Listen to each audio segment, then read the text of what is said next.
Sekisui House. They're the largest builder in Japan. They've also owned other companies here. They're a 60-year-old company. But one of the best things about Sekisui House that we found out, and quite frankly, one of the things that drew them to Chesmar, is one of their goals is to make the home the happiest place in the world.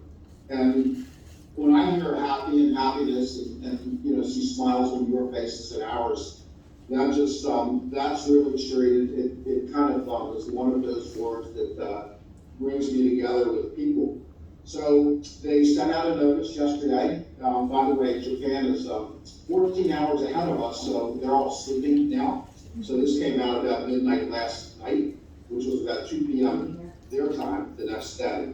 So they're going to acquire an equity interest in Chesmar over time, and I'll talk a little bit about that.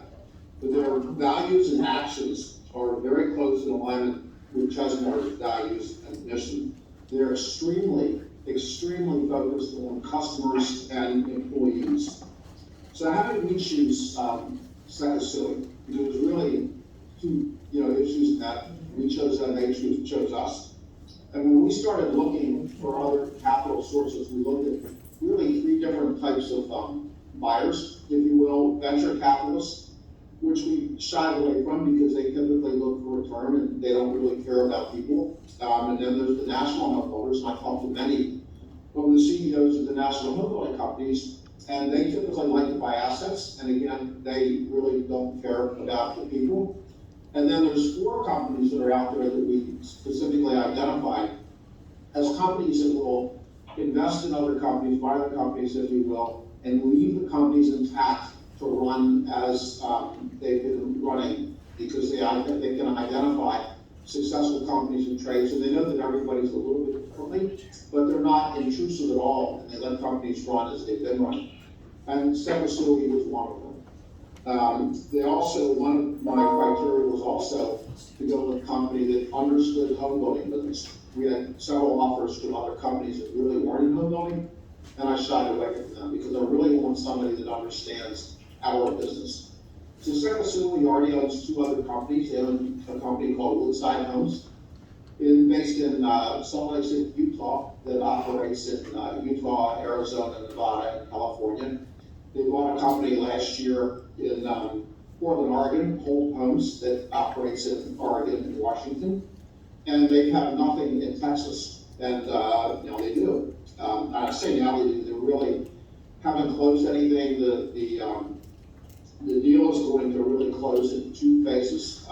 One phase at the beginning of July, they're going to buy Chesmar Homes and the Entitled Insurance Agency that we do for P&C Insurance. And then they're going to buy CLM and Entitle at the end of the year.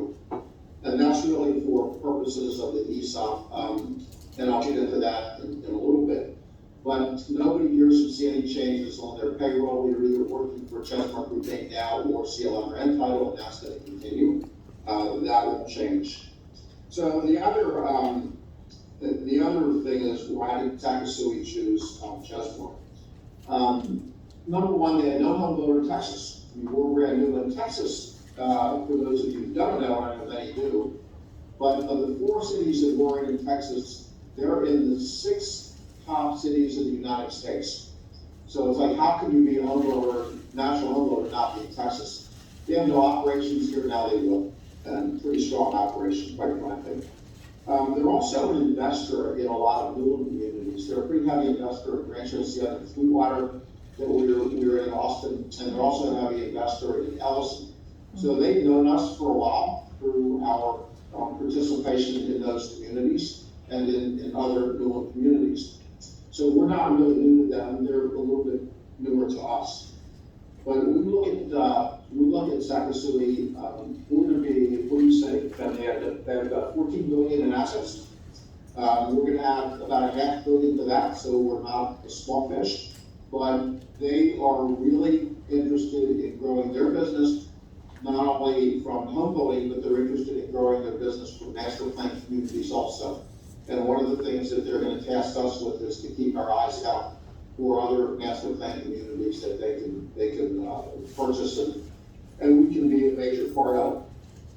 So we talked about the timeline that you purchases. But most importantly, and I think in everybody's mind, is what does this mean for you? And here's kind of what I think is going to happen. So if you're a construction manager, what this deal is going to mean for you is that from now or after the acquisition happens, you're going to be able to call every contractor, and they're going to come out when you ask them to with all the same materials that you need. For every salesperson, everyone that walks in the door is going to buy a home, and they're going to have money to buy it. The starts coordinator, so your building permits from the cities are going to get done within a week. VP of sales and construction, you're never going to hear from your division presidents. And the DPs are never going to have to hear from Kevin or myself. And processors and underwriters, all the deals are going to be easy. They're just going to take a bank statement, and you're going to be able to possibly look at it. Hopefully I'm getting some giggles out there. But seriously, there's very little that's going to change. Assuming has no operations in Texas, they're going to be highly dependent on them, on us. They're going to need us. We're going to need them.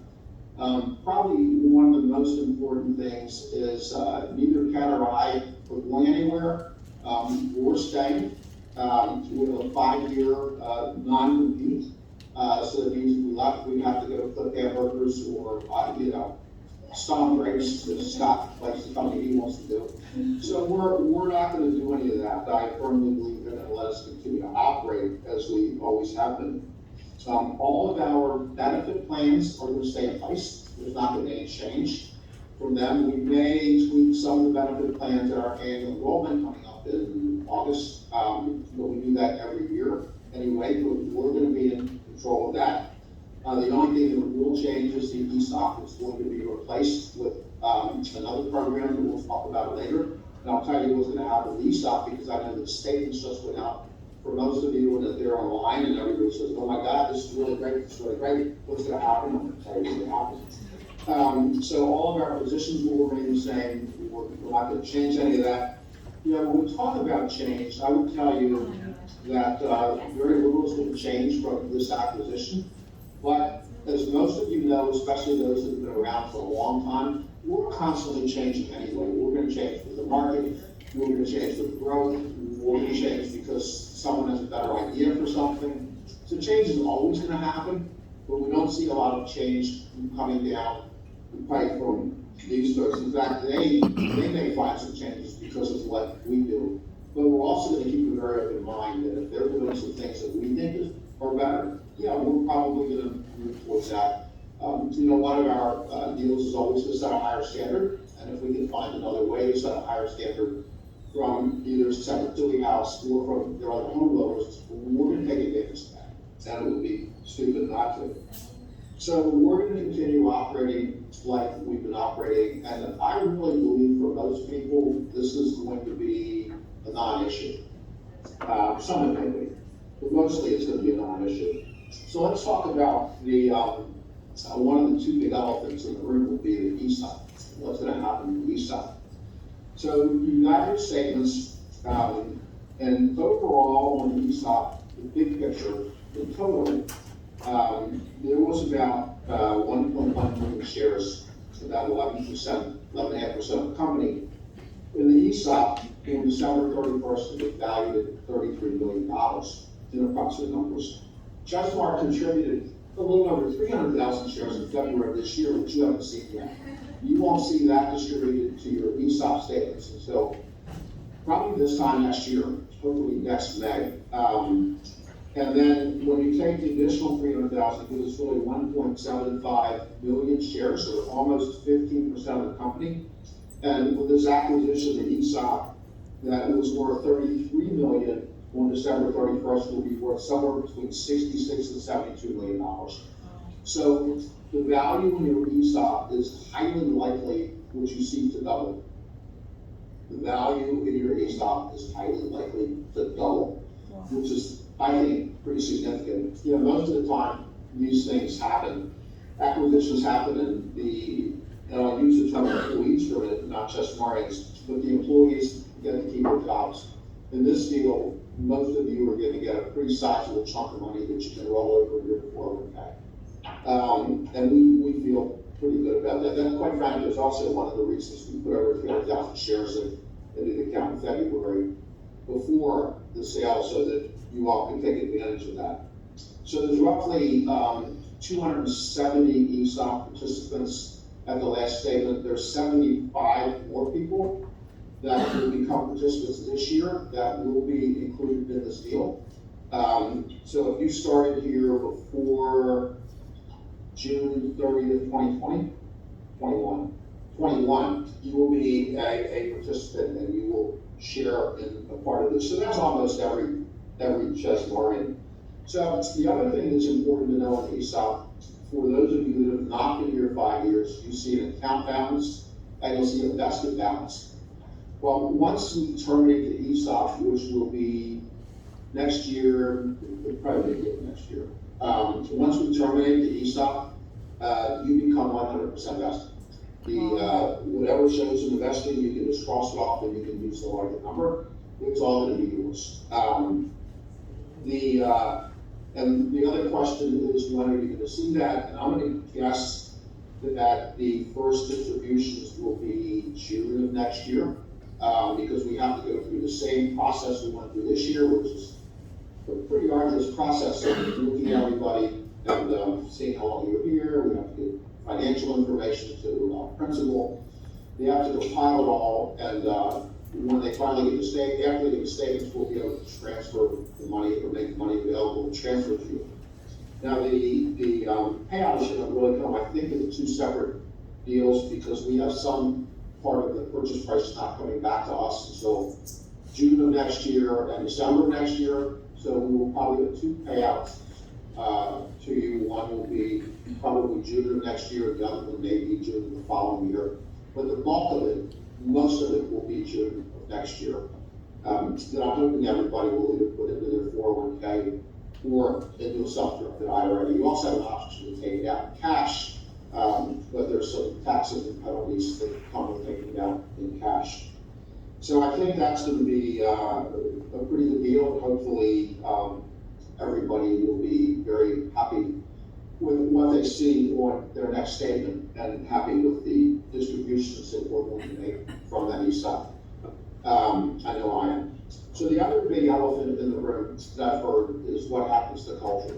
We like it here. We like the culture. We like the annual meetings. We like the silliness in the office. We like this. We like that. We like me coming around harassing people. But there is a lot of that. And I'm going to, you're asking me to predict history. And let me get into something that may be a little bit controversial. First is an analogy. But the COVID vaccine, a lot of people don't want to take the COVID vaccine. And because probably the most prevalent thing is they don't know what it's going to do to your body in 20 years. And neither do I, but I got it because I believe the science. I got it because I believe that it will lessen my chance of getting it, which lessens my chance of spreading it. I think it's a social thing to do. And I think there's enough data out there to support most of my beliefs if you choose to believe the data. So that's history, and I take a look at this deal and I really can't promise you what the history would be. And I remember when we started this, talking with Seth and Gianna about coming here, and I told them both, and I told a lot of people, what I can promise is that while you're here, you'll have a really good time, but I can't promise anything. I can't promise what the economy's going to do. I can't promise, what the physician may do. And, they've been here as well as me now 17 years without any kind of promise. So I can't sit here and promise you what the future's going to bring. But I can promise that we're going to continue doing what we're doing. I kind of like to think of Ken and myself as the canaries in the cage. And if we're here and if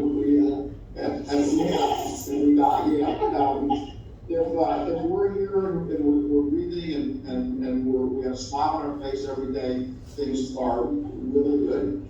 I'm not going to stay in a place with a lot of negativity, and neither is Ken. We both have kids working here. and in-laws, whatever, as many of you do as well. This is always going to be, as long as we're here, a family culture.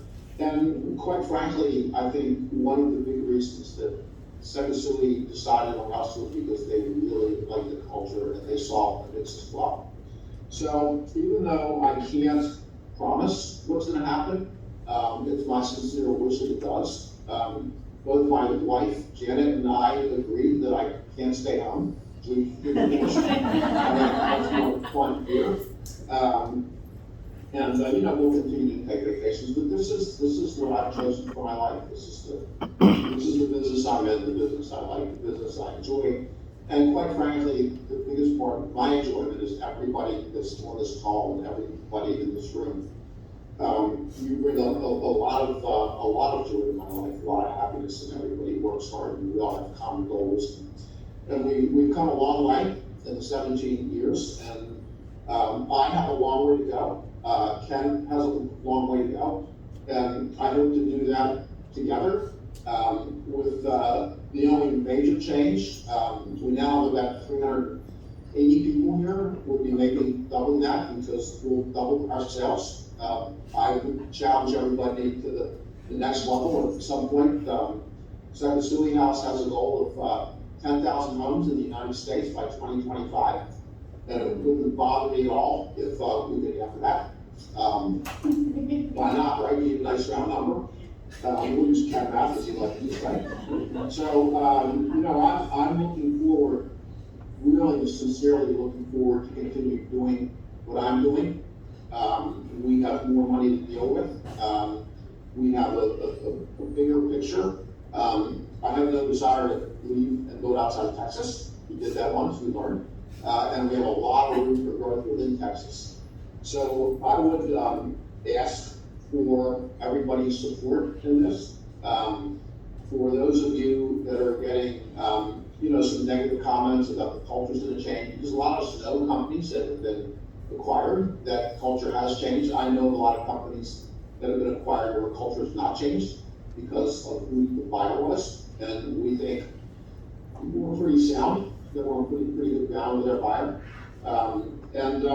I'm looking for continued support, continued growth, continued happiness and fun, and I'm also looking forward to everybody on this call and everybody in this company to continue doing your part to help keep our culture and our company alive and thriving. So thank you very much, and as always, my phone's open, Ken's phone is open, and if you want to hear good rumors, go talk to the truck drivers. Thank you very much.